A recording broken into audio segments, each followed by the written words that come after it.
Good morning. কালকে আমরা এই গেস্ট হাউসটাই ছিলাম রাতের বেলায়। কালকে রাত হয়ে গেছিলো, তখন তো আর দেখাতে পারিনি। তো অগোছালো হয়ে গেছে, রাতে যেহেতু ছিলাম সকালে উঠে গোছানোও হয়নি। তো সেইভাবেই তোমাদের দেখাচ্ছি।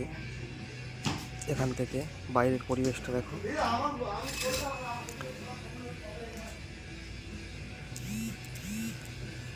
একটা বাথরুম রাত্রে ইউজ করেছি, তারপরেও মোটামুটি ঠিকঠাকই আছে। গ্রামের মধ্যে এরকম পরিষেবা পাবো সেটা ভাবিনি। তো এখন আমরা হোটেল থেকে বেরিয়ে যাব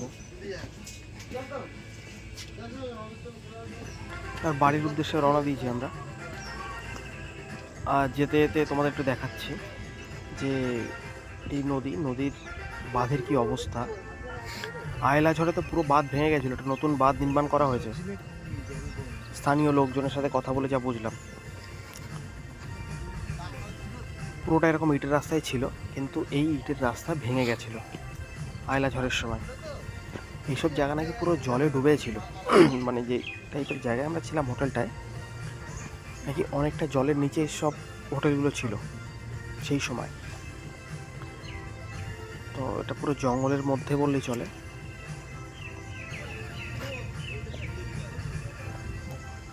বাদিকে মোটামুটি পুরো নদী, আর নদী, গাছ, জঙ্গল। আর ডান দিকে মানুষের জনবসতি আছে কিছু, কারণ ছোট ছোট লজ, গেস্ট হাউস করে এখানকার মানুষের চলে আর কি। দেখতে পাচ্ছ এখানে মাটির রাস্তা, কিন্তু সাইডের এটা ঢালাই করা। মানে এই জায়গাগুলো ভাঙার কোনো চান্স নেই, এগুলো আয়লার পরেই করা হয়েছে, স্থানীয় লোকজন বলল।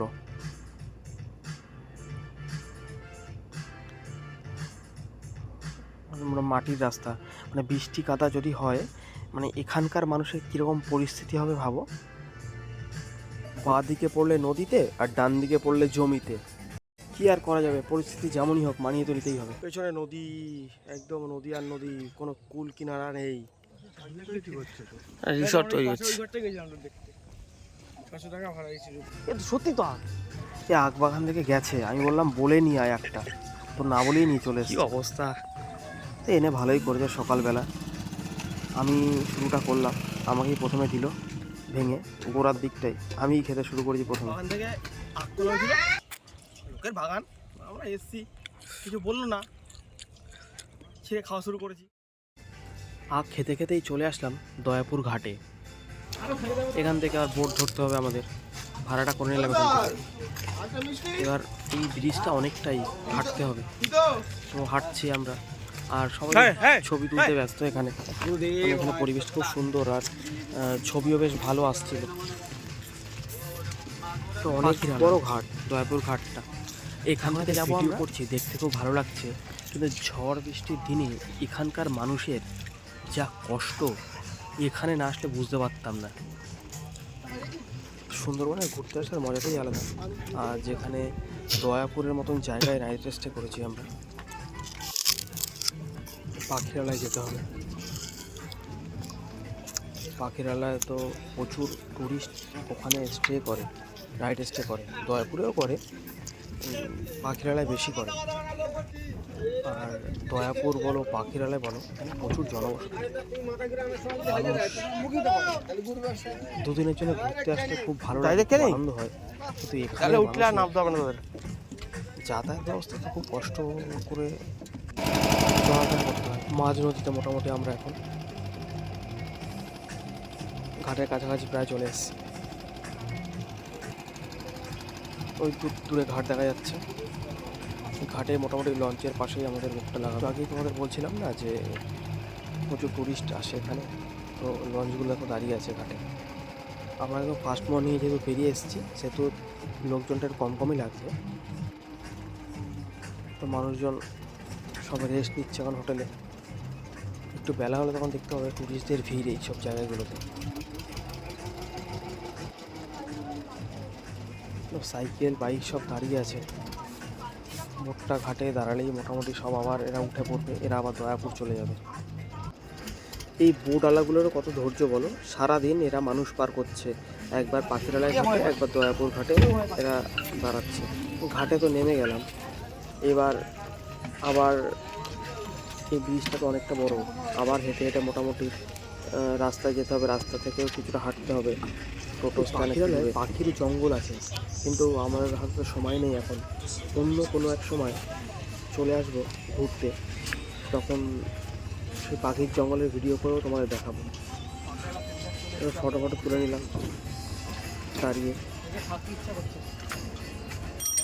চারিদিকে শুধু সবুজ আর সবুজ, গাড়ি ঘোড়ার অত কোলাহল নেই। আয়লার পরে মানে প্রচুর পরিমাণে ম্যানগ্রোভ বসানো হয়েছিল, যাতে বাঁধে জল না লাগে বেশি পরিমাণ, ধসনা নামে বাঁধটা। সেই ম্যানগ্রোভগুলো মোটামুটি বড় হয়ে গেছে 2-3 বছরে। দু সাইডে পুরো ভর্তি করে লাগিয়েছে, পুরো মানে আগেও ভিডিওতে দেখিয়েছিলাম আমি, দু সাইডে ভর্তি ম্যানগ্রোভ বসানো ছিল। মোটামুটি চলে আসলাম তাহলে মেন রোডের কাছে। এবার এখান থেকে মিনিট 2 হাঁটতে হবে, হেঁটে টোটো স্ট্যান্ড, টোটোয় করে আমরা পৌঁছাবো গোসবা। গোসবা থেকে আরেকটা খেয়া পার হতে হবে আমাদের। এখানে হালকা টিফিন করে নিই আমরা এই দোকানটা থেকে। এখান থেকে একটু কলা বিস্কুট আমরা নিয়ে নিয়েছি। এবার ফলো করো, রাস্তার দু সাইড দিয়ে হোটেল রেস্টুরেন্ট মোটামুটি ভর্তিই আছে। তোমরা যদি পাখিরালয় ঘাটে এসে এখানে থাকতে চাও থাকতে পারো, আর আমায় কমেন্ট করে আমি ডিটেলস দিয়ে দেবো, তোমাদের কোনো প্রবলেম হবে না।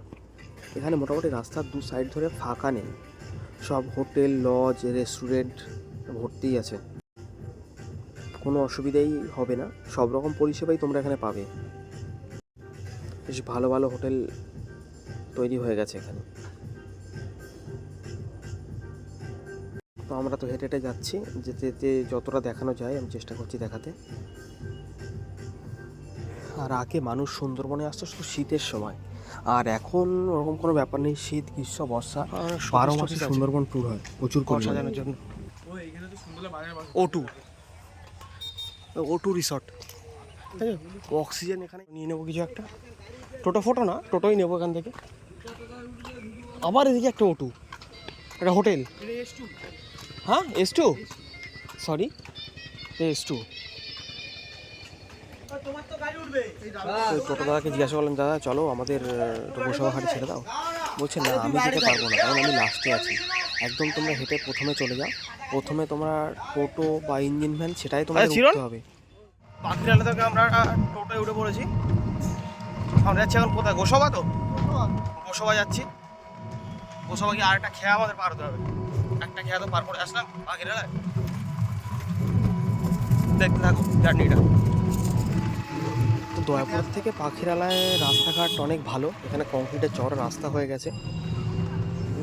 ওখানের থেকে মানে হাজার গুণে ভালো। স্ট্যান্ডে পৌঁছে গেছি, নেমে পড়ি। নেমে পড়লাম স্ট্যান্ডে। এবার এখান থেকে আরেকটা ঘাট পার হতে হবে আমাদের, একটা খেয়া পার হতে হবে।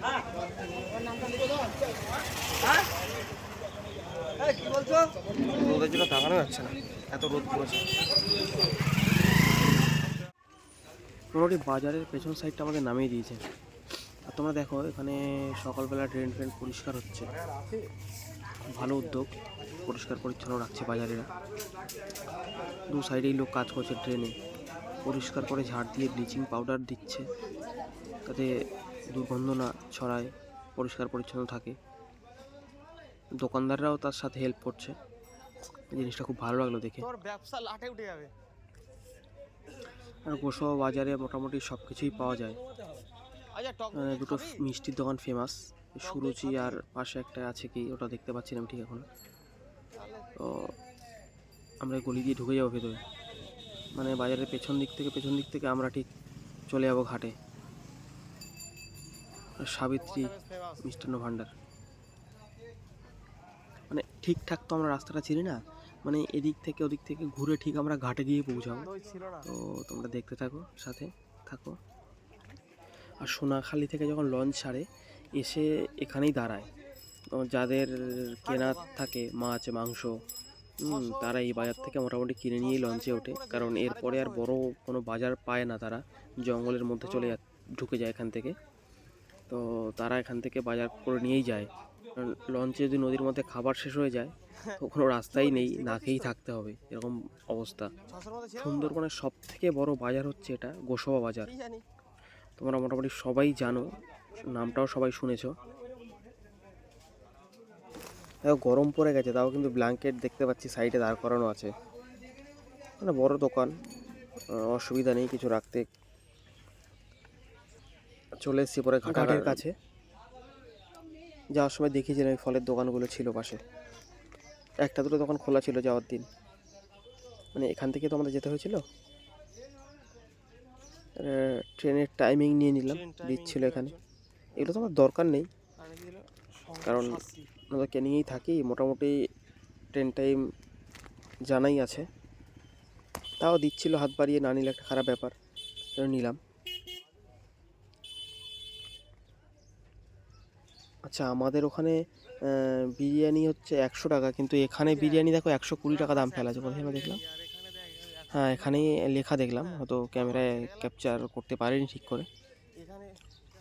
এখানে আমাদের তুলনায় একটু কস্টলি দেখলাম জিনিসপত্রের দাম। এটা স্বাভাবিক, কারণ অনেকটা রাস্তাদের পার করে নিয়ে আসতে হয় জিনিসপত্র, গাড়ি ভাড়া আছে, নৌকো ভাড়া আছে, যেন দামটা একটু বেড়েই যায় জিনিসপত্রের। এই গলি দিয়ে ঢুকে যাচ্ছি আমরা মোটামুটি ঘাটে। রাস্তায় একটা নৌকো এসছে, বুঝতে পারছি লোক যেহেতু আসছে রে, যাই আবার এখান থেকে ভাড়া করতে হবে।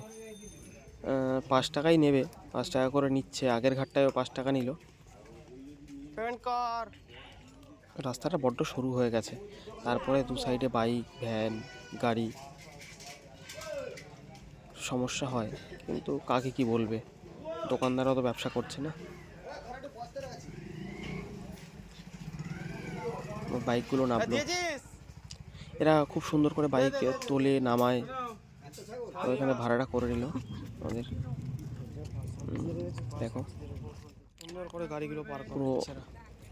মাঝিদেরও অভ্যাস হয়ে গেছে রোজ রোজ গাড়ি পার করে। দেখো এখানে বুলেটের মতন ভারী গাড়িও এদের কোনো ব্যাপারই না, এরা কিন্তু সুন্দর করে পার করে দেয়। দেখতে দেখতে আমরাও অনেক কাছাকাছি চলে আসলাম বাড়ির। তো ভিডিওটা এবার আস্তে আস্তে শেষ করব। তোমরা ভালো থেকো, সুস্থ থেকো, আর অনেক অনেক ধন্যবাদ তোমাদের যে তোমরা লাস্ট পর্যন্ত ভিডিওটা এত ধৈর্য ধরে দেখছো। আর ভালো লাগলে অবশ্যই লাইক কমেন্ট করে দিও, আর তোমাদের কি রিকোয়ারমেন্ট আছে আমাকে জানিও, চেষ্টা করবো সেই অনুযায়ী ভিডিও দেওয়ার জন্য। সবাইকে নমস্কার, ধন্যবাদ জানিয়ে ভিডিওটা এখানেই শেষ করলাম।